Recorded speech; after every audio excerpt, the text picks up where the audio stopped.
Sir Charles and the heiress who wanted him dead. A strange warning shatters the calm of Castley, pulling our reluctant heroine into a tangle of secrets someone is desperate to hide. Settle in as the mystery deepens, and tell me, where in the world are you listening from tonight? Subscribe so you never miss upcoming mysteries. Castley woke in one of those bright, self-satisfied moods that made Agatha Raisin instantly suspicious. Sunshine lounged across her kitchen tiles as if showing off, and the birds outside performed a noisy chorus clearly designed to irritate anyone attempting dignity. Agatha marched in with the air of a general betrayed by her own troops, and promptly tripped over Hodge's tail. The cat gave her a cool, imperial look, the sort that suggested she ought to apologize for existing. "Oh, don't start," she muttered, kicking the Times onto the table. The newspaper skidded open at the society pages, and there it was, Sir Charles Frayth at a Mayfair gala, smiling lazily beside a tall young woman with glossy dark hair and the sort of cheekbones usually found in luxury adverts. Beneath the photograph, the caption read, "Clarissa Denning, heiress and rising star of Denning Hotels, seen here with Sir Charles Frayth." Agatha glared so hard the paper wilted slightly. 3 hotels and a questionable nose job, she said, and she thinks she can swan around Mayfair with Charles as though she invented him. Hodge yawned, which Agatha interpreted as mockery. She stabbed at the kettle, lit a cigarette, and inhaled with the drama of a woman who deserved far better than fate ever delivered. The smoke curled against the sunny window, making the morning feel even more smug. By the time she left her cottage, irritation had ripened into full indignation. She strode down Lilac Lane like a storm cloud with legs, flicking ash over the gravel and muttering about men who never explained anything. The villagers, in their usual manner, noticed agitation before she had travelled 20 yards. Old Mr. Jessup raised an eyebrow. Doris Simpson paused with her shopping basket, scenting gossip like a hound catching game. Agatha quickened her pace, only to nearly collide with Mrs. Bloxby outside the vicarage. The vicar's wife wore her habitual expression of calm kindness, enhanced by the soft morning light slipping over the church wall. "Goodness, Mrs. Raisin," she said, steadying Agatha with one gentle hand. "You look as though you're off to scold the government." "Something like that," Agatha said, trying not to sound breathless. "Did you see the Times?" "Not yet. Should I?" Mrs. Bloxby asked in her mild way. Agatha thrust the rolled paper at her. Mrs. Bloxby scanned the photograph, then lifted her eyes with a thoughtful smile. Jealousy rarely looks becoming in daylight. Agatha nearly choked. "I am not jealous. I merely dislike false advertising. Charles doesn't look at all well in that lighting." "Of course," Mrs. Bloxby said serenely, returning the paper. "Do take care, Mrs. Raisin. Sunshine can reveal all sorts of things we'd rather keep tucked away." Agatha stalked off, unconvinced that philosophical remarks improved the situation. By lunchtime she was hungry, cross, and tired of hearing her own inner commentary. She pushed open the Red Lion door with the energy of someone expecting a duel. The pub was crowded with regulars, the smell of chips and beer wrapping the air in warm comfort. Unfortunately, the WI ladies were gathered near the bar, talking loudly enough to be heard in France.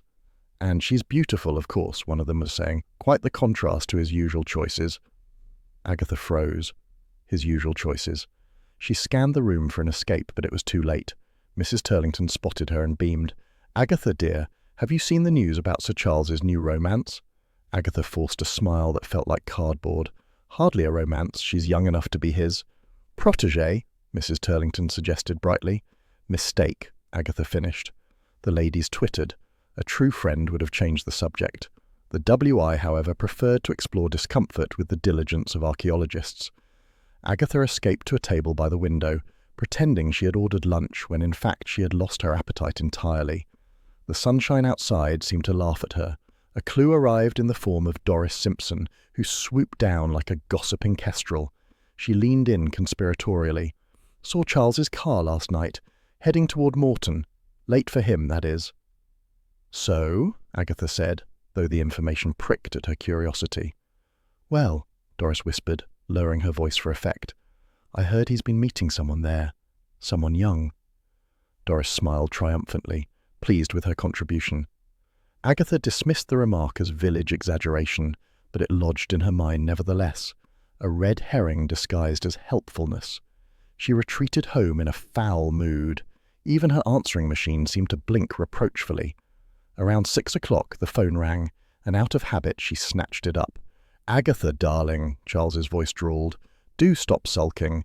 Clarissa is merely a child with delusions. The press loves a pretty face." Agatha bristled. "I'm not sulking." "Of course not," Charles said, amused. "Listen, don't work yourself into a state. These society pages are hardly scripture." "You would know," she snapped. He only chuckled and hung up, leaving her with the hollow feeling that he had enjoyed the whole thing far too much. She poured a small measure of wine, a deliberate choice rather than a reflexive one, and settled on the sofa with Hodge. The cat allowed her company with his usual air of tolerance. She was composing an angry letter to the editor in her head when a frantic knocking rattled her front door. On the doorstep stood a young woman who seemed assembled from expensive components: tailored coat, polished boots, precise makeup, and glossy hair arranged to suggest casual perfection. Her face, however, was pale with genuine distress.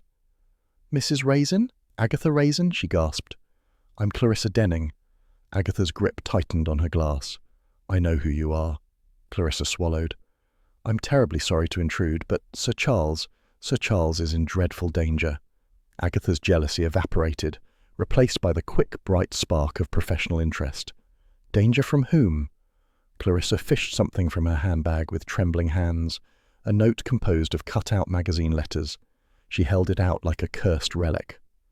"I received this yesterday. It's addressed to Charles." Agatha read the words. "He won't live long enough to enjoy his money." The lettering was theatrical, almost childish, but the message carried a nasty chill. "And why," Agatha said slowly, "have you brought this to me?" "Because you're—" Clarissa hesitated, then smiled with flattering sincerity. "You're known for solving things. People in London have mentioned you. They say you understand danger." Agatha attempted to look modest, but the compliment puffed her pride like a soufflé. "Well, I do have experience." Clarissa stepped closer, voice dropping. "Please, I don't know whom to trust. Charles thinks I'm overreacting. He always laughs at serious things, but I've felt watched for days, and last night someone tried to follow me from Evesham." "Did you inform the police?" "I tried, but they dismissed it as a prank." She bit her lip. "Will you help me?" Agatha considered the glamour, the drama, the possibility that Charles deserved a small taste of fear. "Yes," she said. "I suppose I should." Clarissa sagged in relief. "Thank you, but I must warn you. There's something else. Something I dare not tell Charles." "And what's that?" Clarissa looked around the lane as though expecting assassins behind the hedges. "Meet me tomorrow morning, at the vicarage garden. I'll show you evidence Charles must never see." Agatha widened her eyes despite herself. "Evidence of what?" Clarissa backed away. "Of why someone wants him dead." Agatha watched her disappear into the fading light, heart thudding with the peculiar thrill that always came before trouble. Hodge rubbed against her leg, unimpressed. "Don't look at me like that," she said, closing the door. "I'm not jealous. I'm investigating." But Hodge, with impeccable feline judgment, appeared unconvinced, and perhaps he wasn't wrong. The next morning arrived with a thin veil of Cotswold mist. Not dramatic, merely the sort that softened hedges and made the village look as though someone had draped gauze over it. Agatha stepped outside her cottage feeling unreasonably tense.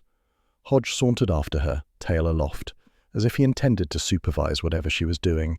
She lit a cigarette, telling herself it was to sharpen her mind, not her nerves.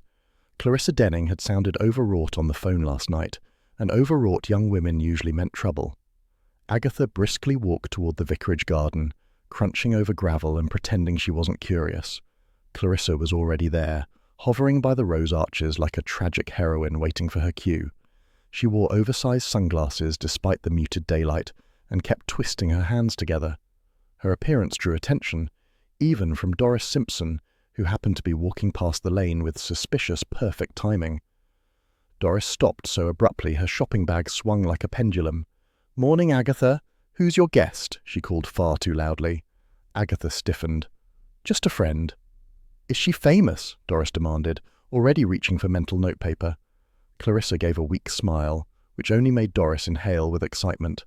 Within seconds, Doris had scurried off toward the phone box. Agatha could practically hear the gossip switchboards lighting up across Carsley. "This is why we needed privacy," Clarissa whispered. I can't have everyone talking. In Carsley, my dear, everyone talks before they breathe, Agatha said. Show me what you've brought. Clarissa produced a folded paper from her handbag. The magazine letter threat from yesterday, or perhaps another version. Agatha studied it. The message was identical, but the cutouts were from different pages. Someone had made several copies. That could be clue or performance. Where did this one come from? Agatha asked. I found it slipped under my car windscreen just now, Clarissa said. Her voice trembled with convenient fragility. Agatha narrowed her eyes. Odd, given you said the last note came through your hotel suite door. Clarissa blinked, recalculating. Yes, well, there seem to be several people involved. Whoever wants Charles dead has resources. Agatha said nothing, letting silence do the interrogating. Clarissa bit her lip and continued. Last night I heard someone discussing Charles's inheritance at a restaurant in Evesham. I'm sure they meant him harm. And someone followed my car again. I think they tried to tamper with his brakes last month too. Brakes? Agatha repeated calmly. You didn't mention that yesterday. I must have been too distressed. Agatha caught the faintest shift in Clarissa's expression. Annoyance at being challenged. A contradiction noted. Another scrap of exaggeration, maybe. Or maybe fear had scrambled her stories. It was hard to tell with women who looked good in sunglasses. Mrs. Bloxby appeared then, carrying a tray with tea. Her timing was as miraculous as always. The steam curled gently in the cool air, and the whole scene instantly felt less theatrical. How lovely to see you both, Mrs. Bloxby said. A cup of tea always steadies the mind. Clarissa accepted hers with shaking hands. The heiress looked oddly out of place amid the vicarage roses, like a glossy magazine printout stuck in a gardening calendar. Agatha drank her tea and watched Clarissa fidget. Every few seconds she flinched at some imagined threat behind the hedges. Her performance, if it was a performance, was good enough to make Agatha feel faintly sympathetic. Only faintly. You keep looking over your shoulder, Agatha said, expecting someone. They're watching us, Clarissa whispered. I know it. Mrs. Bloxby placed a comforting hand on her arm. Fear casts long shadows, my dear, but one must breathe between them. Clarissa attempted a nod. You don't understand. Someone overheard me speaking to a solicitor about Charles. They know I've discovered things. Dangerous things. Agatha leaned forward. What things exactly? Clarissa hesitated. Far too long. I can't say yet. It isn't safe. Agatha's patience thinned. Then why drag me here? Because you're clever, Clarissa insisted, softening her voice. You see through people. You can help him. You can help me. Flattery, of course, but executed with skill. Agatha felt her pride straighten its shoulders despite her irritation. Hodge chose that moment to thunder out from behind the herb bed, chasing an unseen creature. Clarissa shrieked. Mrs. Bloxby nearly dropped the teapot. Agatha swore under her breath. The bushes rustled again, this time with purpose, and Sir Charles Frayth emerged, brushing leaves off his sleeve. He looked thoroughly unimpressed. I've heard enough theatrical nonsense to fill a pantomime, Charles announced. His voice carried that lazy, aristocratic drawl that made Agatha want to kick him and kiss him in equal measure. Clarissa gasped. You followed me. No, Charles said. I followed the sound of hysteria. Much the same. He turned to Agatha. Darling, what on earth is going on? You've allowed this girl to drag you into melodrama. Agatha bristled. She came to me with threats. Actual threats. Threats made by someone who reads women's magazines with scissors, Charles said. It's attention-seeking, Agatha. Clarissa's cheeks flushed crimson. How dare you? I'm trying to protect you. By causing chaos in half the Cotswolds, Charles said coolly. You've frightened Mrs. Bloxby's roses. Agatha shot him a murderous look. He was deliberately provoking the girl, and worse, deliberately doing it in front of her, which made Agatha feel complicit and guilty at once. Clarissa's voice cracked. If you don't care about your own life, then fine. Carry on being blind. She spun away, heels crunching over gravel, and fled down the garden path. A dramatic exit, certainly, but there had been genuine fear behind it. Agatha couldn't ignore that. Mrs. Bloxby sighed. She is troubled, poor child. She is a nuisance, Charles corrected, dusting leaf fragments from his trousers. And she has dragged you into nonsense, Agatha. I'm taking you to dinner this evening. I need to talk sense into you. Agatha stiffened. "I beg your pardon?" "Come at 7. Wear something cheery. You've been sulking." He nodded vaguely at Mrs. Bloxby, failed to notice Hodge glaring at him, and wandered off in search of his car. Agatha remained in stunned silence until the sound of his footsteps faded. Then she muttered, "Cheery, as if I'm a vase of flowers." Mrs. Bloxby gave her a kind, amused smile. "You look very well in bright colours, Mrs. Raisin." "That's not the point," Agatha said, but she felt marginally better for the compliment. She spent the afternoon attempting productive things, tidying, half-starting chores, glaring at the telephone in case Charles rang again. But her thoughts kept returning to Clarissa's contradictions. The car story had changed. The brake story had appeared from nowhere. The threat note had multiple versions. Something wasn't consistent. Either Clarissa was lying, or she was scared enough to muddle everything. Dinner with Charles was awkward. He chose a small restaurant in Moreton-in-Marsh with soft lighting and expensive bread.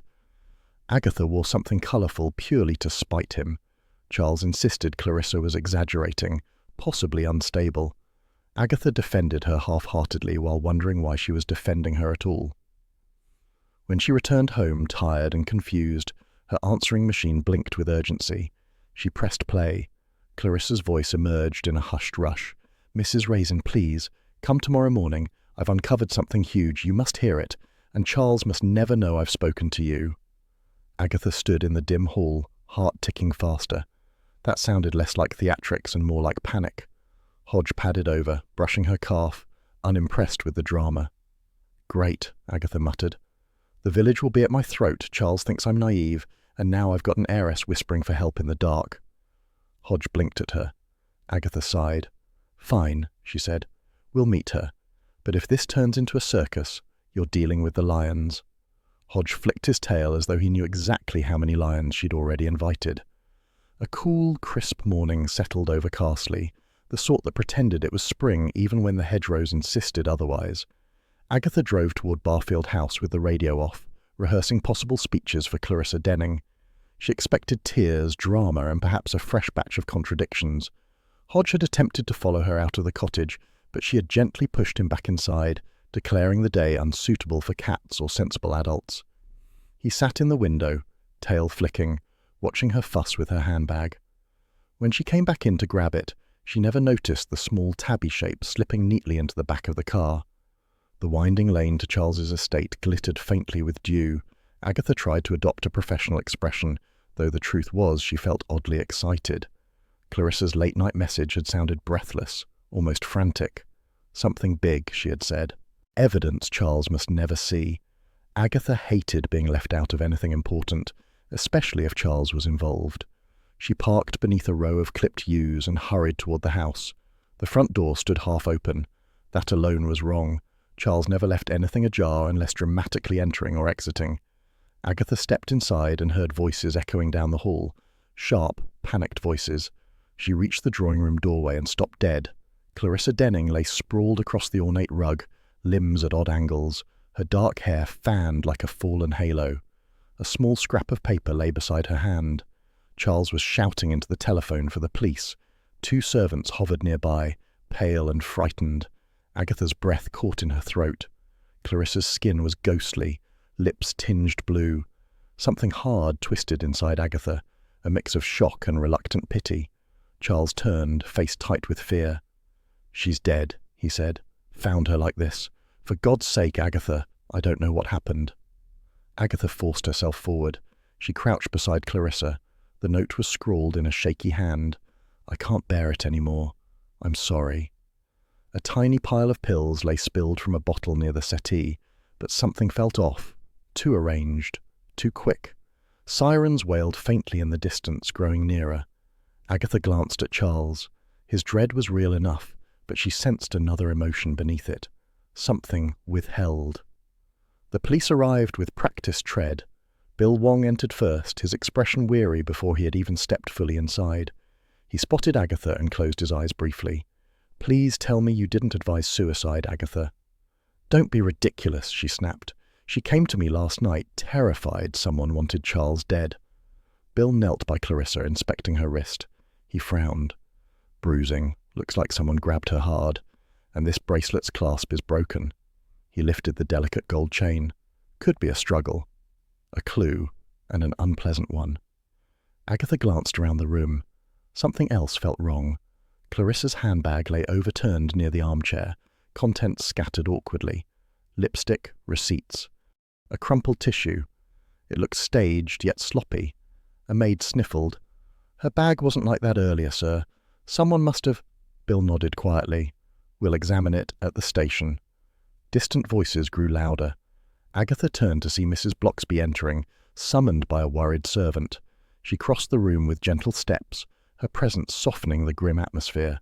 "Poor child," she whispered, kneeling on the other side of the body.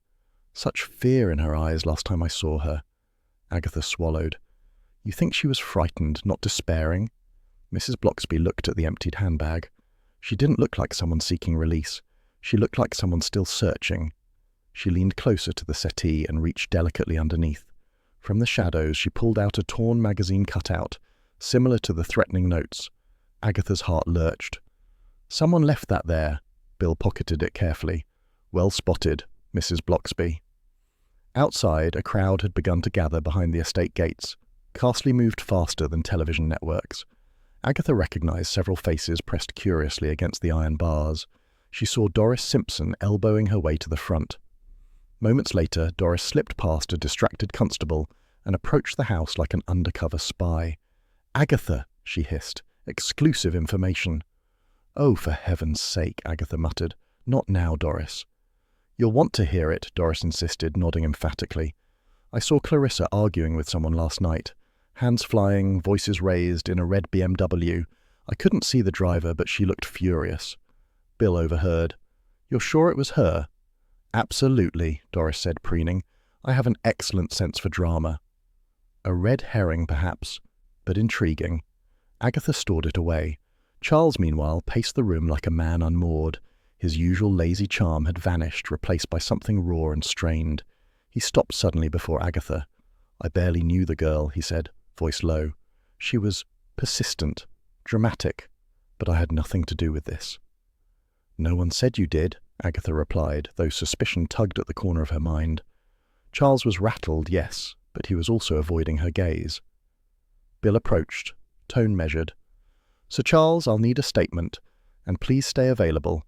This will be treated as suspicious until proven otherwise." Charles nodded stiffly. Agatha stepped out of the room for air, though the corridor felt no lighter. She leaned against the wall, trying to steady her thoughts. Clarissa dead, a staged scene, a broken clasp, a torn magazine piece, a red car, too many threads and none making sense yet. Mrs. Bloxby appeared beside her, hands folded gently. "You're shaking, Mrs. Raisin." "I'm not," Agatha said, straightening. She was. "You cared more than you admit," Mrs. Bloxby murmured. "For the truth, at least." Agatha opened her mouth to disagree, but the words wouldn't come. Hodge trotted out from behind a hall cupboard, having slipped out of the car and into the house unseen. He rubbed against her leg, offering silent judgment. Agatha bent and stroked him with uncharacteristic softness. Bill rejoined them. "Agatha, a word?" She followed him down the corridor to a quieter corner. His face was serious, but not unkind. "Someone wanted Clarissa silenced," he said, "and she was trying to warn Charles. If someone intended him harm, her death could be the prologue." Agatha stiffened. "You think Charles is still in danger?" "I think anyone linked to Clarissa might be." Bill lowered his voice. "Keep an eye on him, and on yourself." Agatha felt a cold knot settle inside her. She nodded. Bill's instincts were rarely wrong. As she stepped outside into the bright morning, the village crowd turned toward her with hungry curiosity. Doris raised her eyebrows meaningfully. Someone else whispered. A man scribbled in a notebook, clearly enjoying the drama. Agatha ignored them all. She looked back at Barfield House, its windows gleaming in the clear sunlight as though nothing terrible had happened inside, and felt a shiver despite the warmth. Hodge followed her to the car, tail flicking in annoyance at the world's foolishness.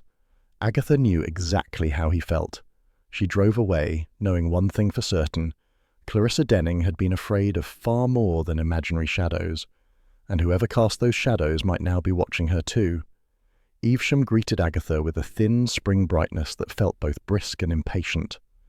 The market square bustled, the canal glimmered in watery light, and Agatha Raisin felt as though every shop window reflected her own unease. She walked beside Charles Fraith, who had insisted on accompanying her to Clarissa Denning's boutique hotel, partly to defend his reputation, partly because he disliked being excluded from any drama involving himself. Agatha strode ahead with purpose. Charles drifted behind with the stride of a man browsing a gallery rather than visiting a potential murder scene. His relaxed pace made her jaw tighten. "Do keep up," she snapped. "I am keeping up," Charles said, adjusting his scarf.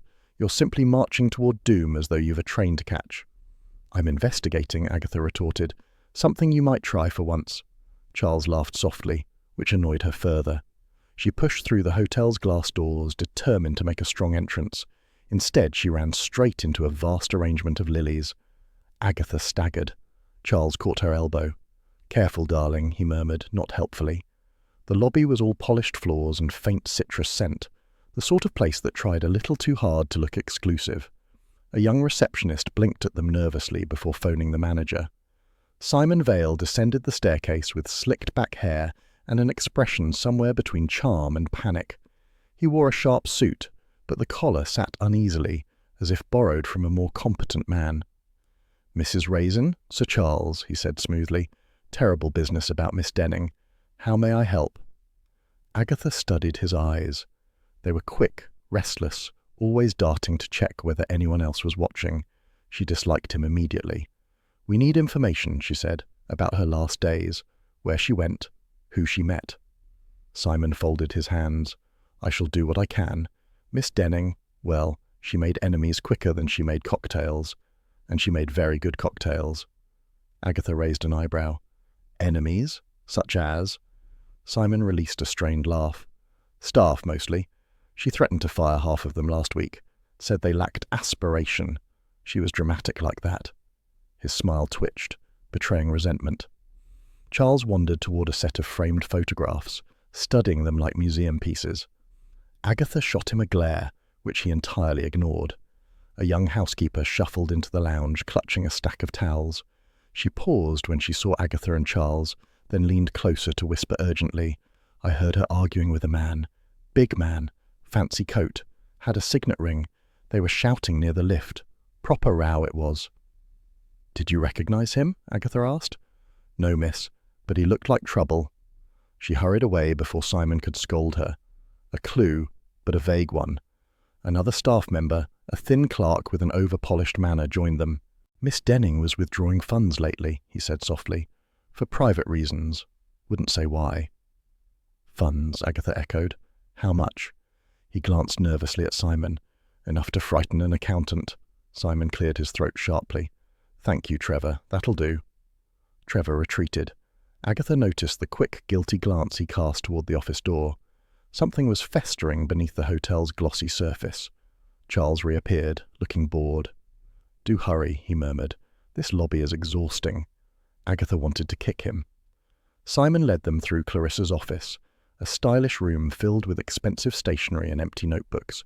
Nothing personal, nothing revealing, a little too clean. "She used this 2 days ago," Simon said. "Came in to look at some ledgers." "Which ones?" Agatha pressed. He hesitated, then waved toward a cupboard. "Just routine accounts. Nothing unusual." Agatha opened the cupboard. The ledgers were neatly stacked, but one space remained empty. She pointed. "What was here?" Simon swallowed. "I don't recall." "Convenient," Agatha muttered. Charles wandered to the window with a sigh. "This is terribly dull, Agatha. Clarissa wasn't the sort to manage ledgers anyway. Someone else, surely." "Charles, do shut up," Agatha snapped. Simon looked scandalized. "Sir Charles, I assure you Miss Denning was very involved. She was quite forceful." "Forceful," Charles repeated with a wince. "An understatement." Agatha marched back into the lobby. "Thank you, Mr. Vale. We'll be in touch." "Please do," Simon said too quickly. "Anything to help." Once outside, Agatha inhaled the crisp air. Charles shrugged into his coat, unruffled. "He's hiding something," Agatha declared. "Everyone is," Charles replied. "Life would be frightfully dull otherwise." "Not everyone hides things that lead to murder," Agatha hissed. Charles gave her a gentle smile. "You're tense because you skipped breakfast." "I'm tense because someone is dead." "Both can be true," he said. Agatha stomped ahead. Charles followed at a maddeningly leisurely pace. Back in Carsley, the WI hall hummed with anticipation. A handwritten sign declared, "Emergency meeting, Clarissa Denning discussion." Villagers poured in as if attending a royal scandal. Agatha entered with resignation. Charles thankfully had gone home. Inside, Mrs. Turlington presided like a ringmaster. "Ladies, let's share our impressions. Clarissa Denning was manipulative," said Mrs. Jessup. "An ingenue," said someone else. "A dangerous flirt," cried another. "A misunderstood angel," Doris Simpson added smugly, as though she alone held compassion. Agatha groaned silently. The village was rewriting history faster than a tabloid journalist. Mrs. Turlington spotted her. "Agatha, dear, you met her. What was your impression?" Agatha disliked public speaking unless she controlled the narrative. "She was frightened," she said, "and confused. She tried to warn Charles." The room buzzed. Gossip shifted gear. Several women leaned forward, hungry for details. Doris sidled up, lowering her voice. "I have more information. Clarissa asked a solicitor about inheritances, something to do with Charles's family. Lady Fraith, I think." Agatha stiffened. That was new. Significant. Mrs. Blocksby approached quietly. "She mentioned Lady Fraith to me as well," she said gently. "Clarissa seemed troubled by something old, something she feared would resurface." A clue, subtle but sharp. Agatha nodded thoughtfully. "Thank you." The WI ladies resumed their gossip with gusto, each convinced they had predicted tragedy. Agatha slipped out before anyone requested a full briefing. Later that evening, she drove to Barfield House to confront Charles. The estate loomed in the fading light. She marched through the hall and found him in his study, swirling whiskey and examining an antique map. "Charles, what did Clarissa want from you?" she demanded. He raised an eyebrow. "Good evening to you too." "Don't be evasive. She asked questions about Lady Fraith's will." Charles paused, setting down his glass. "She enjoyed inventing stories. My aunt was eccentric, but not dangerous." "That doesn't answer the question," Agatha said. "No," Charles admitted, "it doesn't, because I don't have an answer." His nonchalance irritated her, but something vulnerable flickered in his eyes. Hodge, who had followed discreetly, padded into the room. Charles looked down. "Ah, Hodge, you're wiser than your owner." Agatha scowled. Hodge leapt onto a chair, ignoring them both. Charles gestured vaguely. "Agatha, you're overthinking. Clarissa was dramatic, yes, but she wouldn't have uncovered anything meaningful about my aunt. That old will was sorted years ago." Agatha folded her arms. "Then why was she scared?" "Because she thrived on attention," Charles replied. "She found a new audience. You." Agatha bristled. "She was murdered, Charles."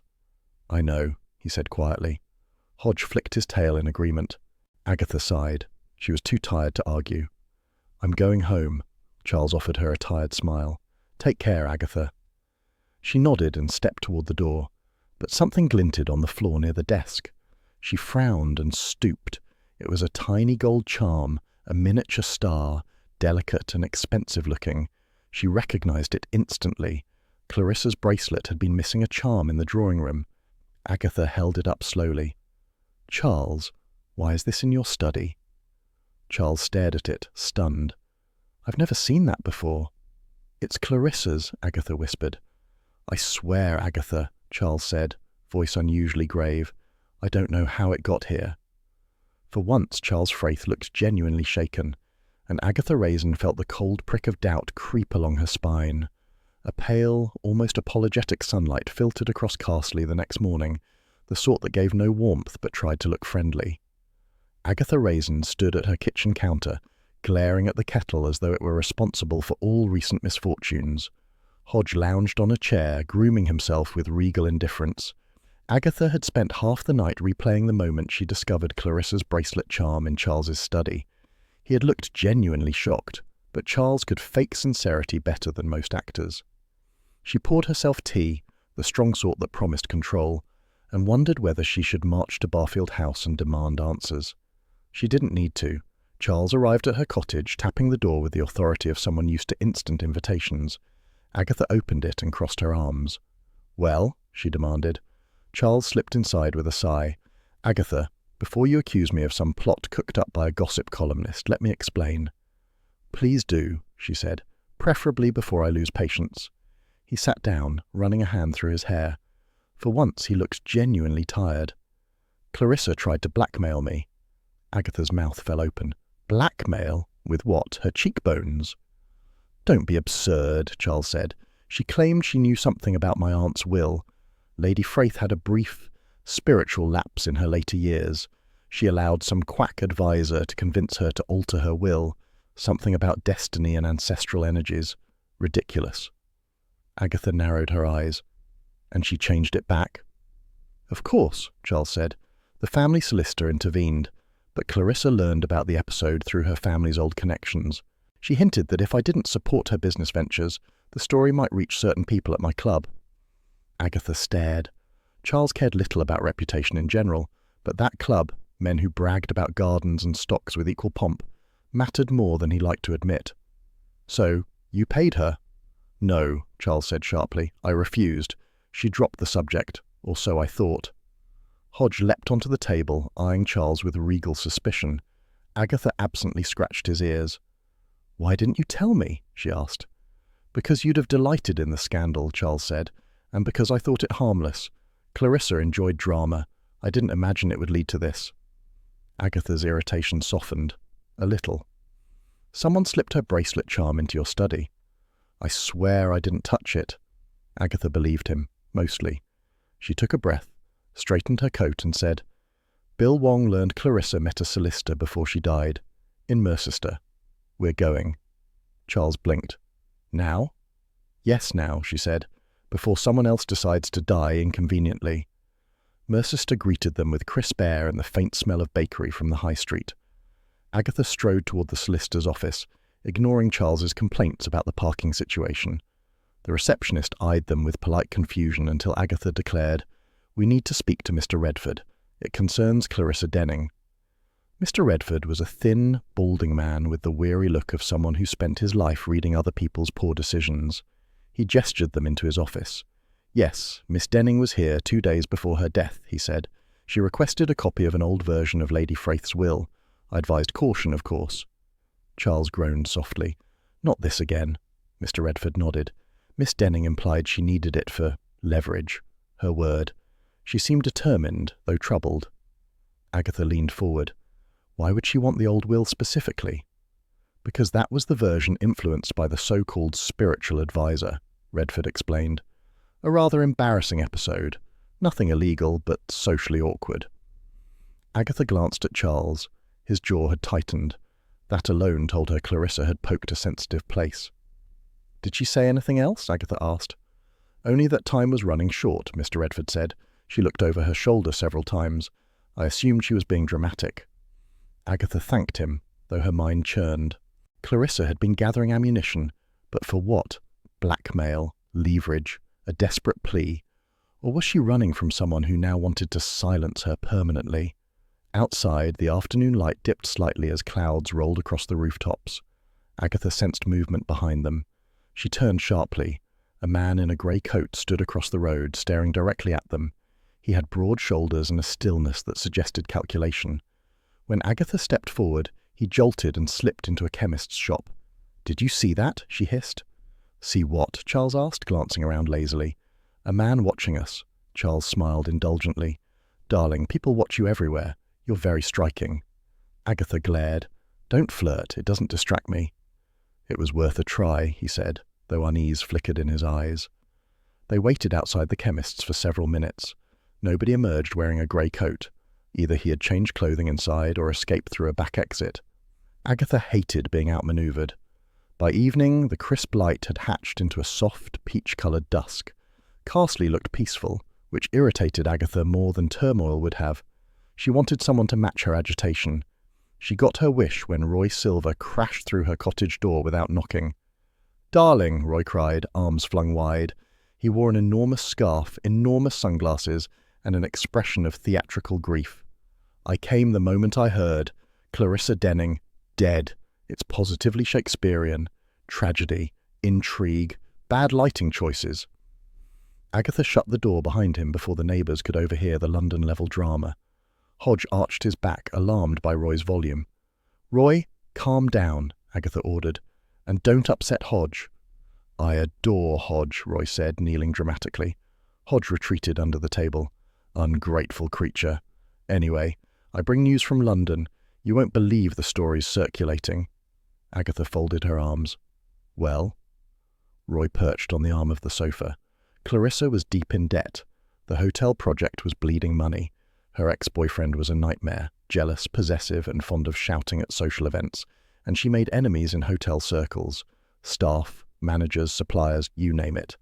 Some say she liked to borrow funds for personal whims. Agatha blinked. "Borrow funds? How much?" Roy shrugged. "Amounts whispered in bars are rarely accurate, but she owed favours to people you wouldn't want to annoy, and apparently she planned something dramatic, a reinvention, a grand statement. Nobody knows what. A red herring, perhaps, or not." Agatha filed it away. Charles arrived then, invited or not. He looked exhausted, which softened Agatha slightly. Roy glared at him with theatrical suspicion. "What's he doing here?" Roy demanded. Charles sighed. "Trying to solve a murder, Roy." "Leave it to the professionals, meaning Agatha," Roy said. "You can provide moral support and nothing else." Agatha almost smiled. Roy's loyalty was always unreasonably touching. Charles ignored him. "Agatha, we need to discuss the solicitor meeting. Whoever followed us may not be finished." Roy gasped. "You were followed? Oh, this is deliciously sordid." "Roy," Agatha said sharply, "try to be useful." Roy straightened. "Very well. I shall make tea. Strong, with scandal as garnish." Agatha and Charles exchanged a look. It was the first time all day they felt on the same side. They sprawled at the kitchen table while Roy fussed with cups. Agatha summarized the man in the grey coat. Charles considered it quietly. "Could be nothing," he said, "or someone hired by Clarissa's enemies to check on her contacts." "Or someone who doesn't want us discovering what she found," Agatha replied darkly. Roy set the tea down with a theatrical clatter. "Whatever it is, it's glamorous in a deadly sort of way." Agatha ignored him and opened her post. Among the usual adverts lay a plain envelope with no stamp. Her stomach tightened. She opened it cautiously. Inside lay a single strip of paper, magazine letters glued neatly. "Stop digging, or next time it's you." Agatha felt a cold ripple shoot through her. She held it up silently. Charles's face darkened. Roy shrieked and sat down abruptly. Hodge crept from under the table and sniffed the envelope, tail twitching. "Agatha," Charles said, voice suddenly grave, "you must take this seriously." "Oh, I am," she replied, though her throat felt tight. Mrs. Bloxby's calm words from the day before drifted through her mind. Fear casts long shadows. She had dismissed them. Now the shadows felt real. "Someone wants me frightened," Agatha said. "Are you?" Roy whispered. She looked at her trembling hand. "Not yet," she lied, "but I'm getting there." Hodge hopped into her lap, warm and solid. Agatha stroked him absently, grounding herself on his steady presence. Outside, night settled softly over Castley. Inside, the shadows lengthened, and Agatha Raisin realized she had crossed from curiosity into danger. A watery blue morning crept over Castley like a shy guest reluctant to knock. Agatha Raisin stood at her cottage window, arms folded, watching two uniformed officers trudge up Lilac Lane. Bill Wong had insisted on increasing police presence after the threatening note. Agatha both appreciated and resented the gesture. It was flattering to be considered important enough to require protection, but it also implied she was fragile. She disliked implications of fragility almost as much as she disliked wrinkles. One of the constables gave her an earnest nod. Agatha sighed, opened the door, and tried for graciousness. "You can sit in the car if you like, but don't let Doris Simpson see you. She'll think I've murdered someone myself."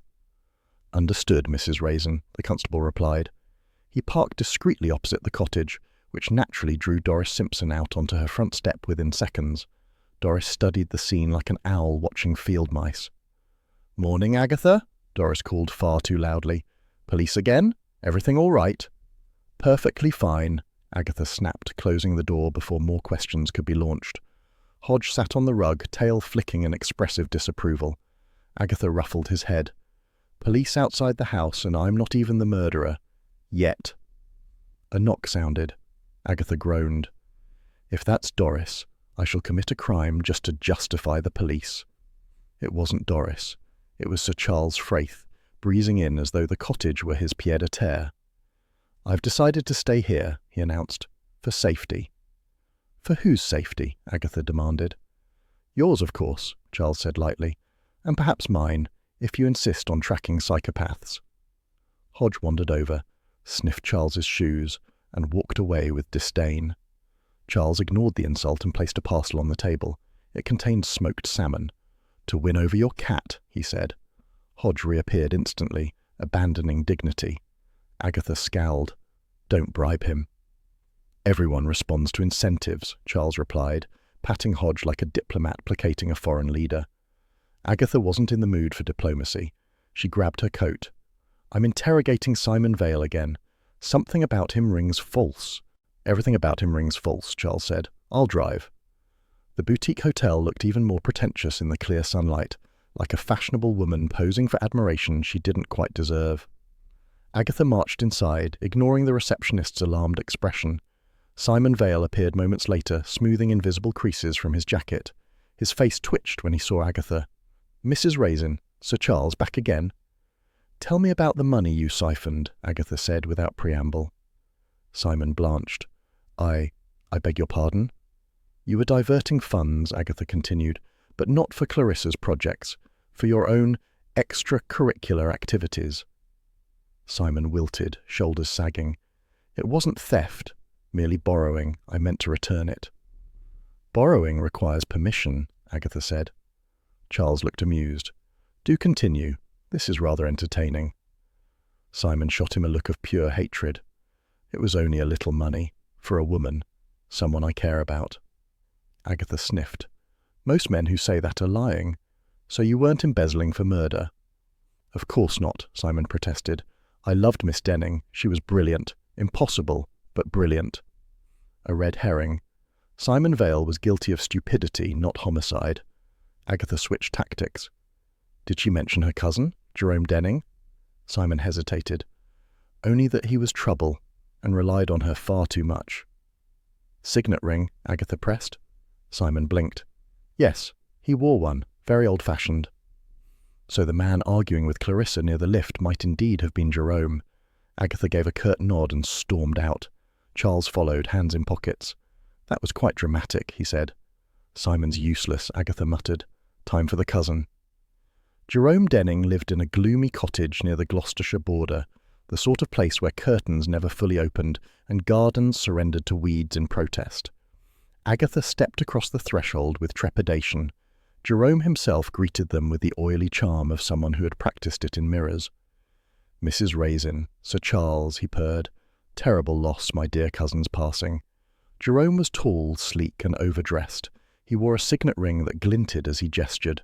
Agatha's eyes went straight to the scratches across his hand, fresh, angry lines that suggested a recent struggle. What happened to your hand? Agatha asked bluntly. Gardening, Jerome said smoothly.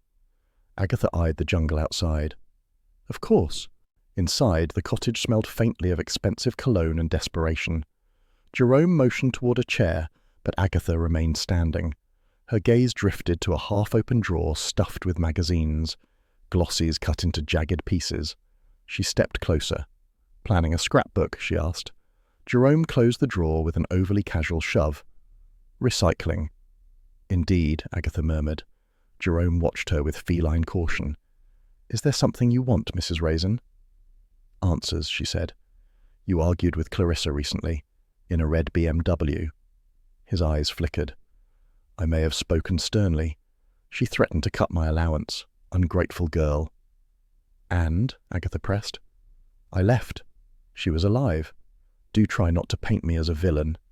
He laughed nervously. Cousins bicker. Agatha assessed him. He might be a thief, a manipulator, a professional leech, but there was no sharpness of murder in his eyes. He was a spoiled parasite, not a killer.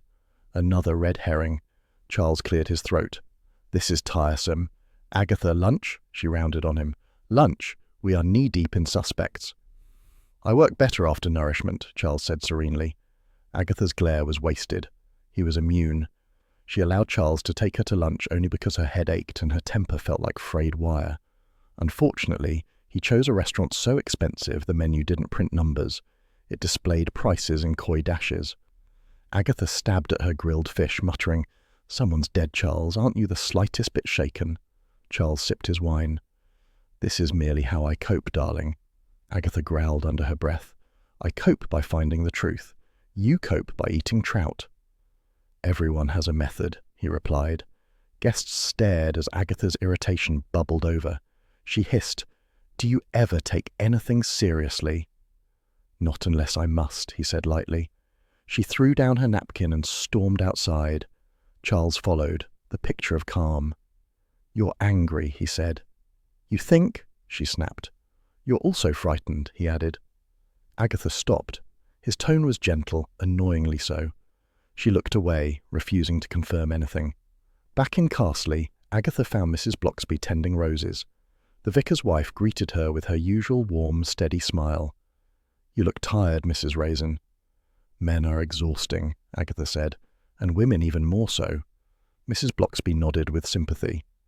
"Clarissa visited me last week. She asked about moral dilemmas in inheritance law. She wondered whether family desperation could drive someone to madness." Agatha stilled. "Madness?" "That was her word," Mrs. Bloxby said. "She seemed heavy-hearted." A clue, and a significant one. "Did she say who she meant?" Agatha asked.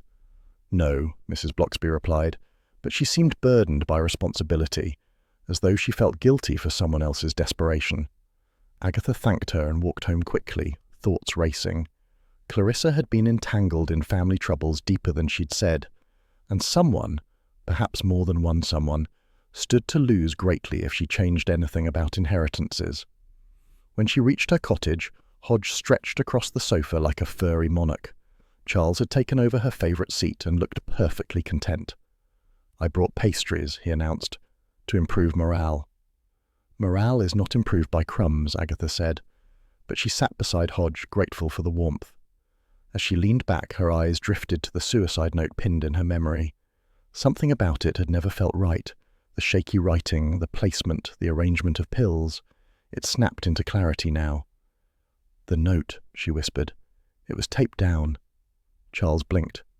"What?" "Taped," Agatha said, sitting upright. "Perfectly aligned. Nobody writes a suicide note, then tapes it neatly to the floor.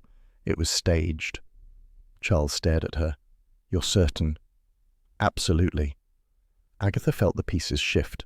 Clarissa's fear, the missing ledger, Jerome's desperation, Simon's secrecy, the threats, the old will. Someone had arranged the scene, someone calm, methodical. Hodge nuzzled her elbow, sensing her sudden alertness. Agatha stroked him absently. Clarissa didn't kill herself.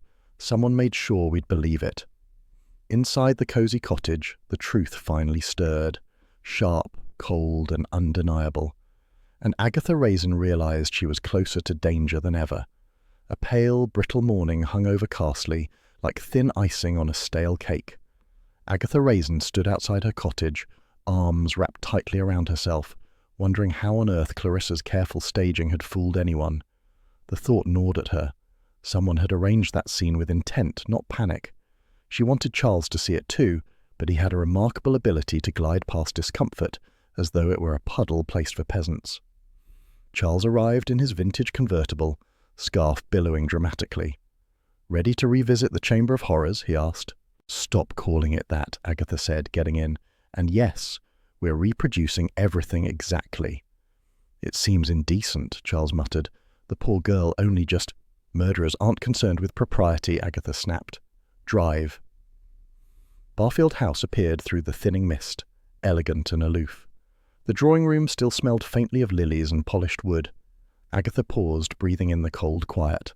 Hodge padded in after them, having slipped into the car while they argued. "Hodge," Agatha hissed, "you're supposed to stay home." Hodge ignored her, surveying the room like an inspector. Charles watched him.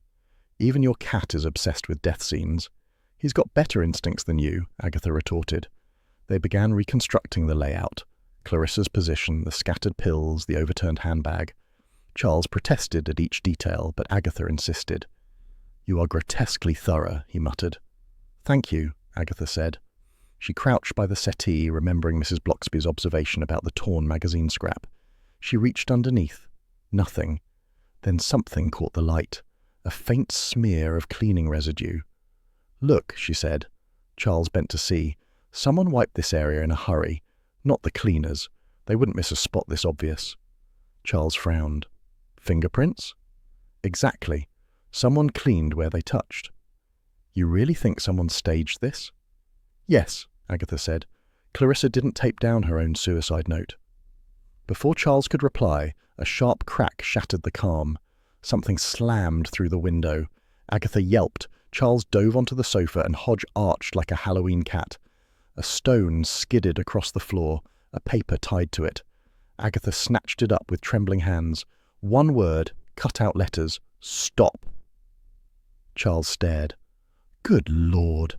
Agatha rushed to the shattered window. A figure fled across the grounds, tall, quick, wearing a dark coat. Too far to see clearly. Fury and adrenaline surged through her. "Charles, call Bill," she snapped, already bolting down the hall. "Agatha, come back," Charles shouted. "You'll get yourself killed." She ignored him, dashing outside. The cold air slapped her cheeks as she scanned the lawn. The intruder had already vanished into the trees. Bill Wong arrived within minutes, having been nearby on patrol. He crouched by the broken window while officers fanned out across the grounds. After a few minutes of examining the grass, he stood and called Agatha and Charles over. "Distinct footprints," Bill said. "Fine leather soles. Expensive Italian shoes. Someone with money, or someone pretending." Agatha's stomach sank. "Jerome Denning wears Italian shoes." Charles grimaced. "So do half the men at my club." "Your club isn't hiding near Barfield House throwing stones," Agatha pointed out.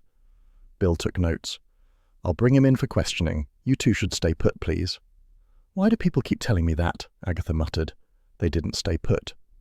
Within the hour, Agatha and Charles were on the road to Jerome's gloomy Gloucestershire cottage again. The sky had turned a crisp, bright blue, giving everything an irritating feeling of cleanliness that clashed with Agatha's mood. Jerome opened the door with theatrical shock. "Mrs. Raisin, Sir Charles, twice in 2 days. I'm honoured." Agatha marched inside. Someone just threw a stone through Charles's window with a threatening note. "Expensive shoes.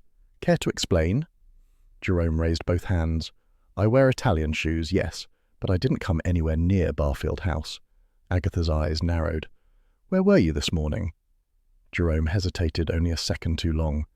"In town, running errands." "Alone?" Agatha pressed. Jerome floundered. "That is hardly suspicious. People shop alone." Agatha moved past him, scanning the cottage. The same drawer filled with cut-up magazines remained ajar. She pulled it open. "Why do you have these?" "For recycling," Jerome cried. "Utter nonsense," Agatha said. "Clarissa received threats made from magazine letters." Jerome's expression cracked. He sank into a chair, rubbing his face. "All right. Yes. She confronted me. She found out I forged her signature on loan papers. I owed money. She threatened to expose me.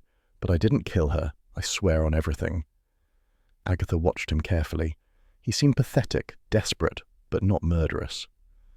"Where were you the night she died?" Jerome stared at the floor. "I can't. I shouldn't say." "You'd better," Agatha warned. "I was with someone," Jerome whispered. "A married woman. I can't name her." Agatha sighed. Another sordid but non-lethal secret. "Tell Bill," she said, "or he'll assume the worst." Jerome nodded miserably. Outside, Charles studied her face. "Well?" "He's a coward, a liar, and a leech," Agatha said. "But he didn't kill her." Charles exhaled. "Good. I dislike murderers." "You socialize with several," she replied. He smiled faintly. "Present company excluded, of course." She glared, though the corner of her mouth twitched. By late afternoon, the sky had softened into warm peach tones, lending Carsley a cosy postcard charm that felt entirely at odds with the day's events. Roy Silver sat on Agatha's sofa, wrapped like a glamorous mummy in one of her blankets. "You are living in a dangerous village, darling," he announced. "Stones thrown through windows, Italian shoes, cousins with scandalous drawers." "I told you to stay in London," Agatha muttered. "Absolutely not," Roy said, clutching Hodge, who wriggled free instantly. "You need support." Hodge leapt onto the armchair and glared at Roy, then pointedly turned around and presented his tail. Charles appeared in the doorway with 2 mugs of tea. "Your cat disapproves of Roy."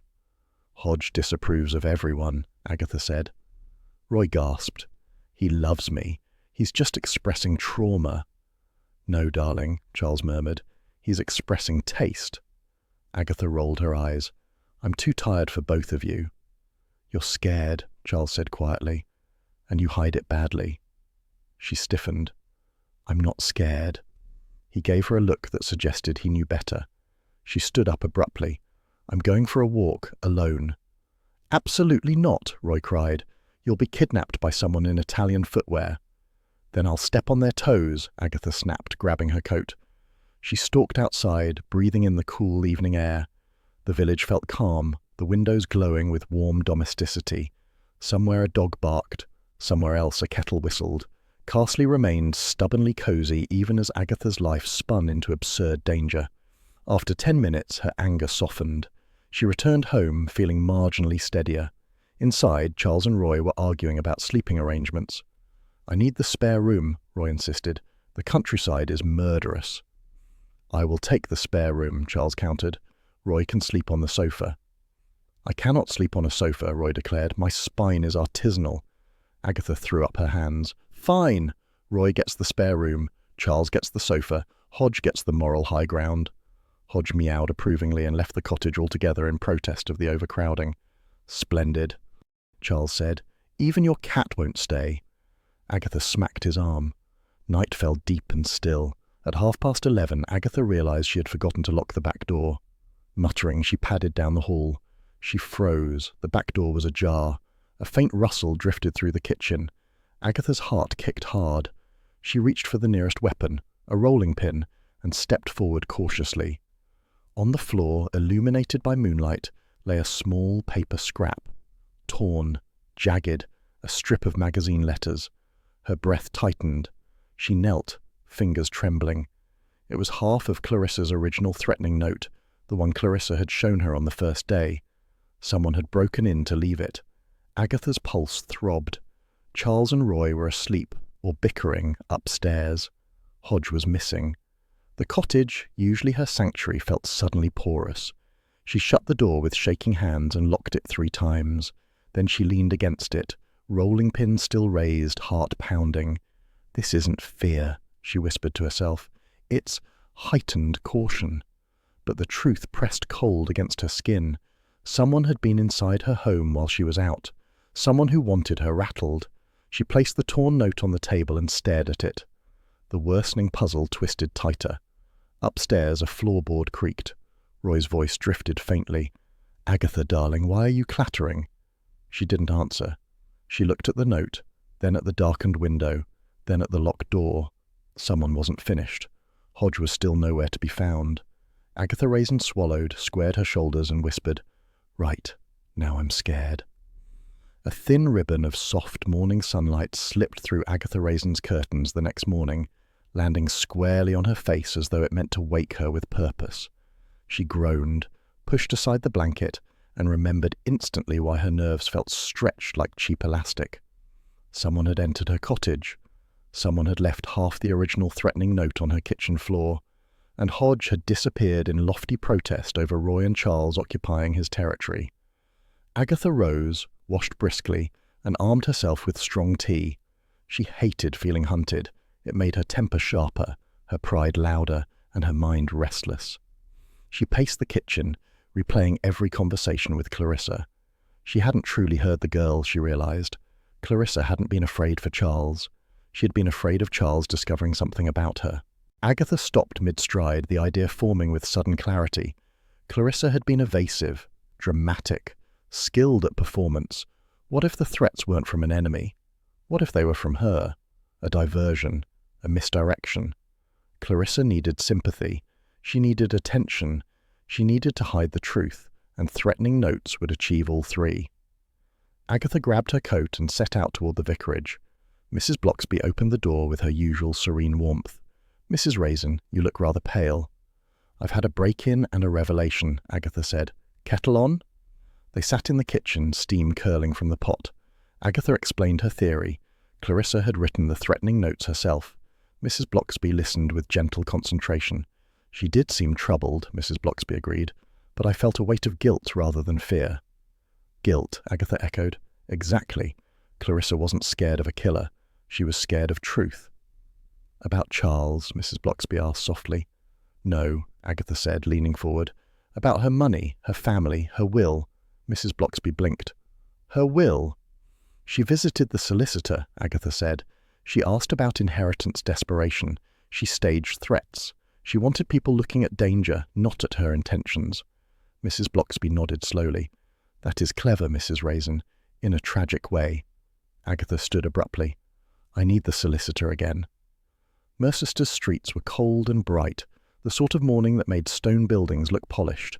Mr. Redford, the solicitor, looked bewildered, but not unwilling when Agatha stormed into his office. Mrs. Raisin, he said, another query? Tell me exactly what Clarissa asked of you. Not politely, not summarized exactly. Mr. Redford folded his hands. She wanted guidance on amending her will. She wished to leave her entire estate, well, to someone unexpected. Not her family, Agatha pressed. Certainly not, Redford said. She disliked them all intensely. Agatha's pulse quickened. Then to whom? Redford hesitated. She intended to name Sir Charles Frayth. Agatha stared. Charles? Why? And why didn't you mention that the first time we came to see you? Redford folded his hands. You seemed more distressed than investigative that day. Mrs. Raisin and I was trying to be discreet about Sir Charles's name. I gave you the broad picture then. I'm giving you the precise version now because it's clearly become more serious. Spite, I believe, Redford went on. She wished to provoke her family, especially her cousin. She felt Sir Charles would appreciate the gesture and use the estate well. I advised her to think carefully. She was determined. Agatha left the office in a daze. Clarissa had planned to leave everything to Charles. Jerome would inherit nothing. The motive was sharp enough to cut stone. But another question clawed at her. If Clarissa's death was accidental, as Jerome might claim, why stage the scene so neatly? Jerome was sloppy, emotional, chaotic. He could push someone in rage, but he couldn't compose a macabre tableaus of doom with taped notes and arranged pills. Someone else helped. Simon Vale, Agatha thought suddenly. The hotel manager had access to Clarissa's medication. He had reasons to hide his affair, his siphoning, his involvement in her finances. He had the calmness to arrange scenes. He had the glossiness of someone who pretended excellence while hiding rot. But Clarissa had been planning to expose Jerome, not Simon. So why would Simon help Jerome, or help himself? Too many questions tangled in Agatha's head. She needed clarity, she needed confrontation, and she needed witnesses, which meant only one place.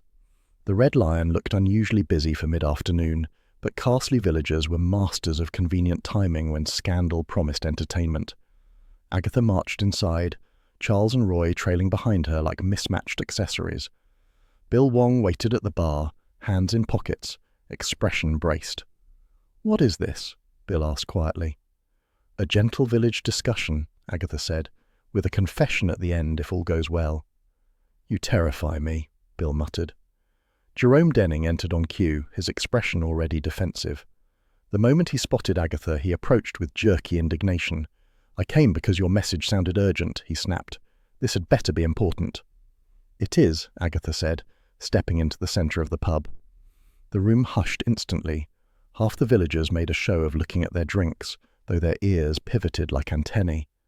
Agatha began calmly. "Jerome, you forged Clarissa's signature. You siphoned her money. She threatened to report you." Jerome paled. "You have no proof." "I have enough," Agatha said. "And you admitted it once already." Murmurs rippled. "She confronted you," Agatha continued. "You argued. You were desperate. Your allowance was ending. Her will was changing. You would receive nothing." Jerome swallowed. "You visited her that night," Agatha pressed. "Didn't you?" He shook his head. "No." "Then why did she write a note naming the date you both met at the hotel?" Agatha lied, but convincingly. Jerome cracked. His shoulders sagged. "All right. I went to talk to her. I needed her help. She refused. She called me pathetic. She said Charles would inherit everything." Gasps fluttered like pigeons. Charles stiffened. "We fought," Jerome whispered. "She stumbled, hit her head on the table corner. I panicked. I thought she was dead." The room went still. Even Roy held his breath. Bill stepped forward. "Jerome Denning, you are under arrest for—" "I didn't kill her," Jerome shouted. "I swear it was an accident. The pills, I didn't do that. I just ran." Agatha watched him closely. He was telling some truth, but not all. "You staged nothing," Agatha said. Jerome blinked. "What?" "You are incapable of neat staging. You panic if you misplace a shoehorn. Someone helped tidy the scene." Jerome shook his head fiercely. "I swear I didn't. I ran. Someone else must have come after." Bill hesitated. The villagers exchanged excited looks. Agatha's mind churned. Jerome had motive, but not method. Someone else had access. Someone else had calmness. Someone else had benefited indirectly. Simon Vale. He had been terrified of Clarissa exposing his affair, his siphoning, his mismanagement. If Clarissa died accidentally, he might have seen an opportunity. A dead heiress meant no exposure, and a staged suicide meant no investigation. Agatha inhaled sharply. "Bill," she said quietly, "we need Simon again." Bill frowned.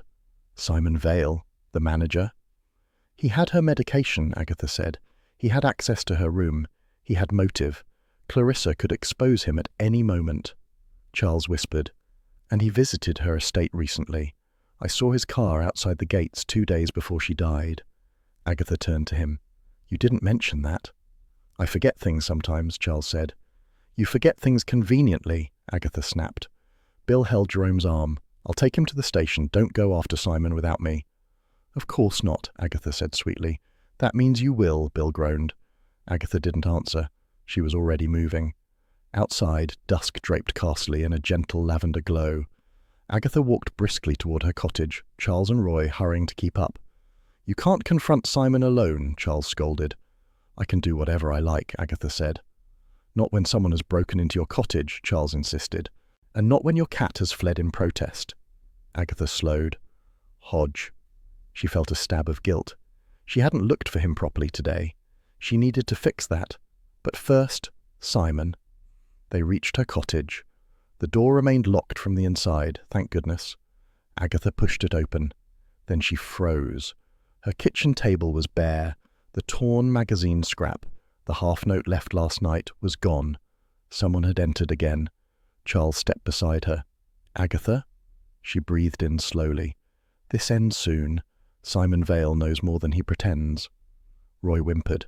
"Darling, I want to go back to London. London has criminals too, but they leave calling cards like professionals." Agatha ignored him.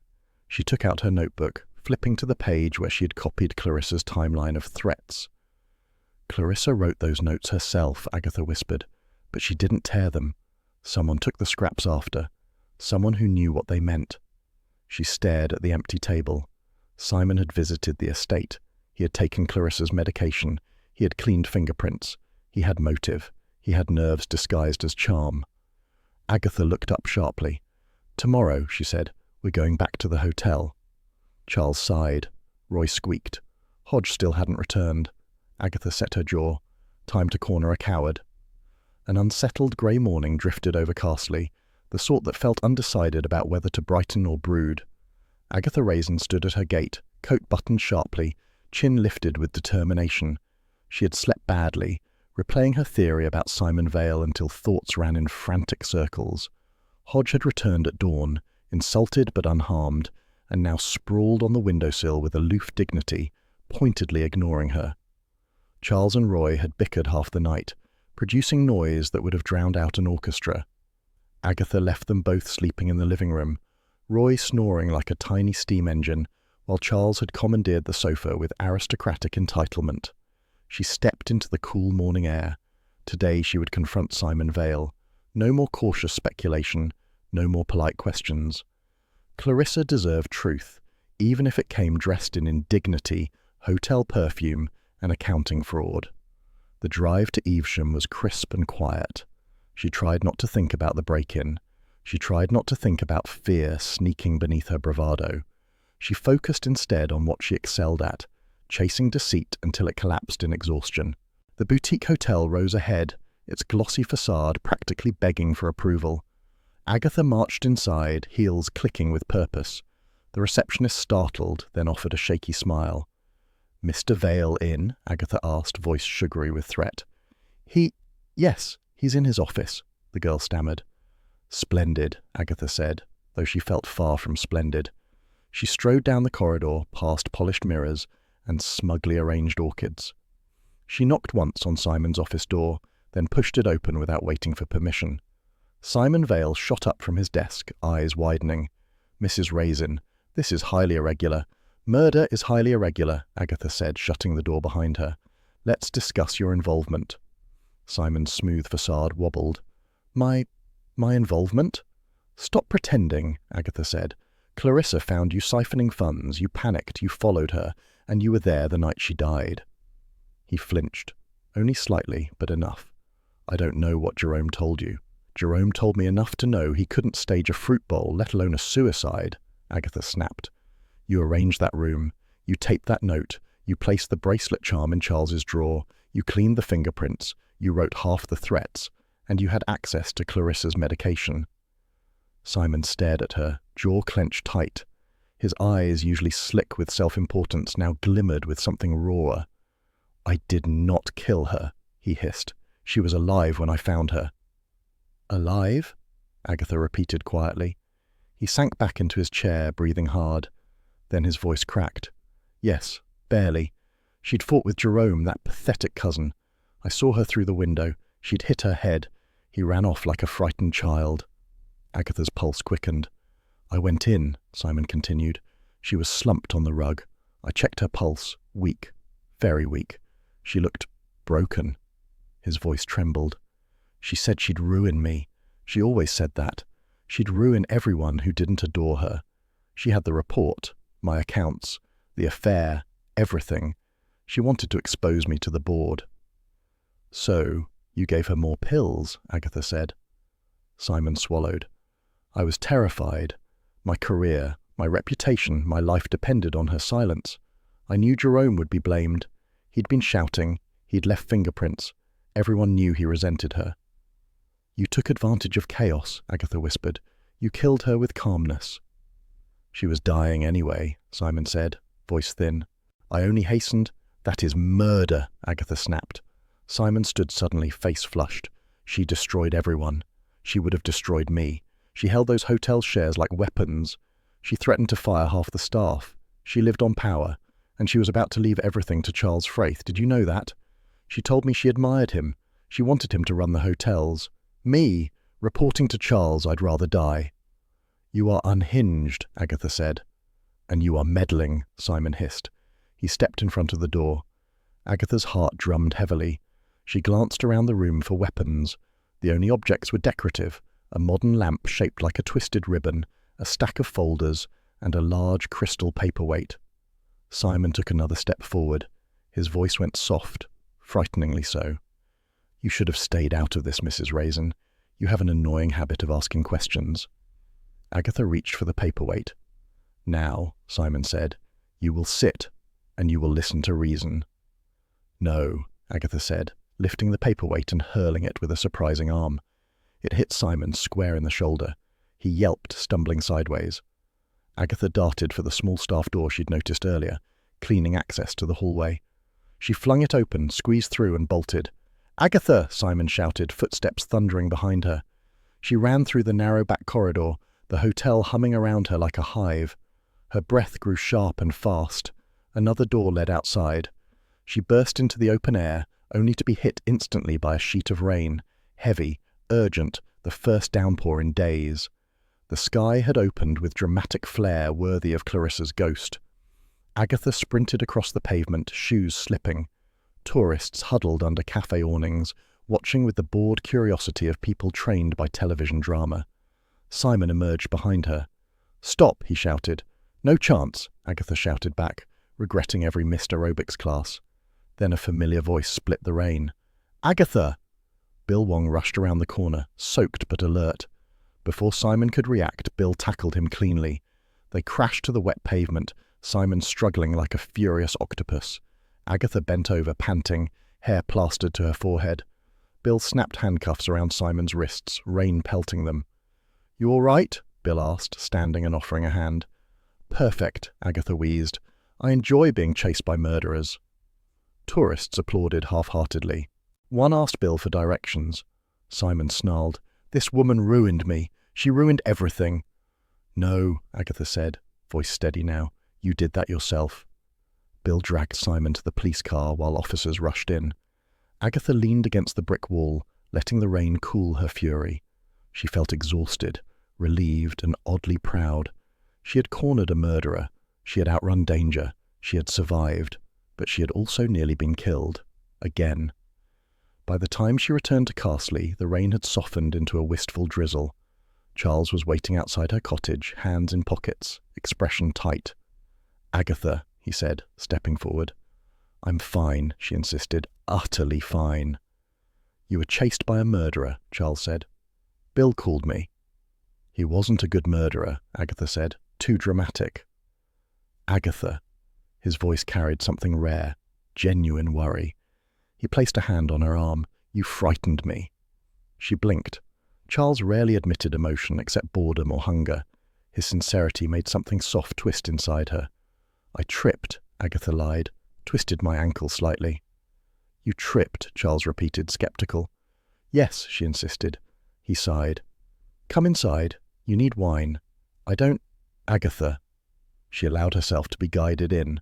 Roy leapt from the sofa dramatically. "Darling, Bill said you nearly died, and in the rain. My nerves cannot take countryside life." "Oh, hush," Agatha muttered. Hodge padded into the room, tail high, finally returning to the seat of domestic judgment. He inspected Agatha, then jumped onto her lap with an air of forgiveness. Charles poured wine, carefully, without teasing. Roy brought biscuits. Agatha sat between them, feeling shock settle like dust against her skin. The cottage felt warm again. The rain tapped gently at the windows. Hodge kneaded her coat and then curled into her, purring like a small, judgmental engine. Agatha drank slowly. The wine loosened something tired in her chest. "Simon Vale has confessed," she said. "Bill will confirm everything soon." "You were brilliant," Charles murmured. "Of course I was," she said. "Clarissa was a dangerous young woman," Roy declared. "Magnetic, chaotic, quite my type." "She was troubled," Agatha said quietly. "She needed control more than help." Charles cleared his throat. "There's something you should know about Clarissa." Agatha raised an eyebrow. "Do tell." "She hinted," Charles said lightly, though colour touched his cheeks, "that she wished to marry me." Agatha spluttered mid-sip, coughing violently. "Marry you?" Roy squealed. "Indeed," Charles said. "Terrifying notion. I don't want my life rearranged like a hotel brochure." Agatha regained breath. "Clarissa? Marry you? Why?" Charles shrugged. "Admiration, perhaps. Money? Influence? Or she wanted to spite her family further. One never knows with heiresses." Agatha set down the glass, heart doing something odd and unwelcome. She tried for sarcasm. "And you didn't mention this earlier because—" "I didn't want you thinking I encouraged it," Charles said softly. "I didn't." His eyes met hers briefly. Something unspoken passed like a shy bird flying between them. Agatha felt warmth creep up her neck. She looked away quickly. "Well, good, because I would have mocked you mercilessly." "No doubt," Charles said, smiling. Roy rolled his eyes. "You two are impossible." Hodge stretched and flicked his tail, unimpressed by human romance. Agatha leaned back, letting the last of the tension drain from her. She had uncovered a murderer, confronted danger, outrun rain and guilt and grief. And she was home. Safe. Mostly.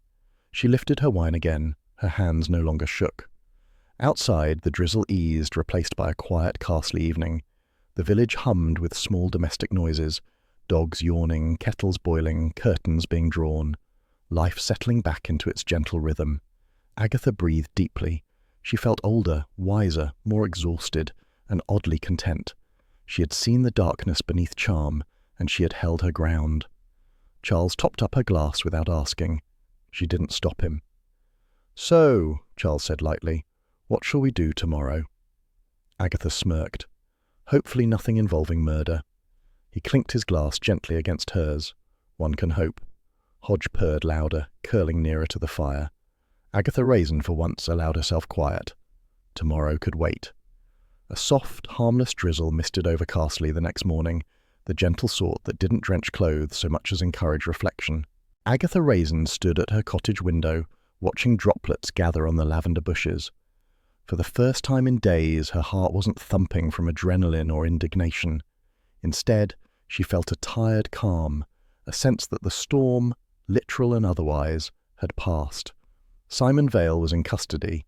Jerome Denning faced charges for fraud, assault, and enough humiliations to keep gossip thriving for weeks. Clarissa's final secrets had spilled, and though the truth was messy, it was at least whole. Agatha breathed out slowly. Justice had been served, or something close to it.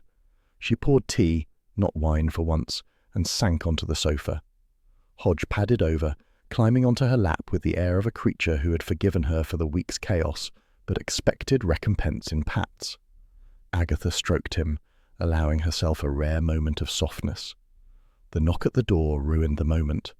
Bill Wong stood on the threshold, hands in pockets, cheeks slightly pink from the chill. "Sorry, Agatha. Just wanted to check in." "You mean you wanted to make sure I don't storm after another suspect," she said. Bill smiled faintly. "That too, but mostly I wanted to say thank you." Agatha blinked. Bill rarely expressed gratitude so openly. "For what? I nearly got myself killed." "And you also uncovered the truth," Bill said. "We wouldn't have solved Clarissa's case so quickly without you." Agatha's pride warmed. "Well, someone had to use their brain." Bill nodded. "Just try not to let murderers chase you next time." "No promises," Agatha said. He left with a gentle nod, and Agatha closed the door, feeling oddly touched. Hodge nudged her chin. She gave him a biscuit crumb, earning a smug purr. Roy Silver appeared shortly after, dragging 2 fashionable suitcases and wearing an expression of profound trauma. "Darling," Roy groaned, collapsing into a chair. "I am leaving. I must flee. I require civilization, therapy, and possibly a shaman to rid myself of countryside energy." "Countryside energy," Agatha repeated. "Danger, mud, break-ins, Italian shoes," Roy wailed. "I simply cannot endure another night with you and mortality sharing a postcode." "You can go," Agatha said, amused. "London needs its drama back." Roy embraced her dramatically. "I shall mourn your absence daily. Send postcards. Or wine." "Goodbye, Roy." He swept out, suitcases rattling like agitated maracas. Hodge watched him go with open disdain. The day brightened slightly, and Agatha stepped outside. Doris Simpson, naturally, was already in her garden, hoe in hand, eager for fresh scandal. "Morning, Agatha.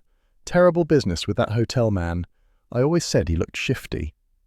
"You say everyone looks shifty," Agatha replied. "Yes, and I'm usually right," Doris winked. Before Agatha could respond, Charles Fraith's vintage convertible pulled up. He leaned out, sunglasses perched on his nose despite the weak sun. "Agatha, darling," Charles called. "A moment." Doris perked up instantly, pretending to prune a rose that didn't exist. Agatha walked over, arms folded. "What?" Charles gave her a rueful smile. "I'm returning to Barfield House. Life must resume its usual laziness." "Good," Agatha said. "No more intruders in my cottage." "I was one of the charming ones," Charles protested. "Anyway, I wanted to thank you properly and invite you to dinner." "Dinner?" Agatha repeated. "When you've forgiven me for the gala photograph," Charles said lightly. "I was never jealous," Agatha snapped. Charles laughed. "Of course not. Don't laugh at me." "I wouldn't dare," he said, obviously daring quite a lot. Agatha flushed faintly. Charles's teasing always left her unsure whether to hit him or kiss him, and both options seemed undignified in public. She stepped back and cleared her throat.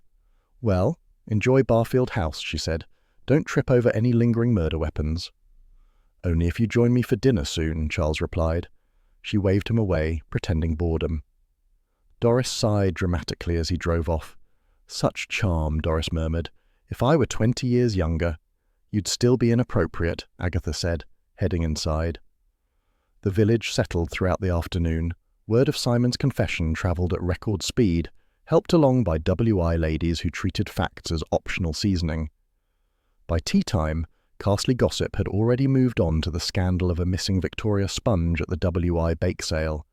Murder paled in comparison to stolen cake.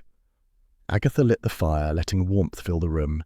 She curled back onto the sofa with Hodge, tea steaming beside her. The cottage felt safe again, cosy even, the flicker of flames catching in Hodge's eyes. She allowed herself a sigh, not lonely exactly, but aware of the quiet. A middle-aged woman in a neat Cotswold cottage, brave enough to face murderers but still uncertain about companionship. She had friends, of course, Roy, Bill, Mrs. Bloxby, even maddening Charles, but they drifted in and out. Only Hodge remained constant even when sulking. Agatha stroked his fur thoughtfully. "Perhaps I ought to take a holiday," she murmured. "Something quiet, something without corpses." Hodge yawned, unconvinced. Just as Agatha reached for her tea, the phone rang. She frowned. It was rarely good news at this hour. "Hello," she answered. Charles's amused voice came through the line. "Agatha, darling, you won't believe who wants to sue me over an unpaid inheritance loan." Agatha groaned. "What have you done now?" "Nothing," Charles said cheerfully. "But apparently my aunt's solicitor misplaced some paperwork from 20 years ago. I need your help." "Why me?" Agatha demanded. "Because trouble follows you like paparazzi," Charles replied, "and because you're the only person I trust to untangle these things." Agatha stood, already searching for her coat. "Fine, but you're buying dinner after." "Gladly," Charles said. Agatha hung up, grabbed her coat, and headed for the door. Hodge lifted his head, blinking slowly. He stretched, displayed his magnificent indifference, and watched her march out into the soft Carsley evening, as though he knew, with feline certainty, that another ridiculous adventure was already forming on the horizon.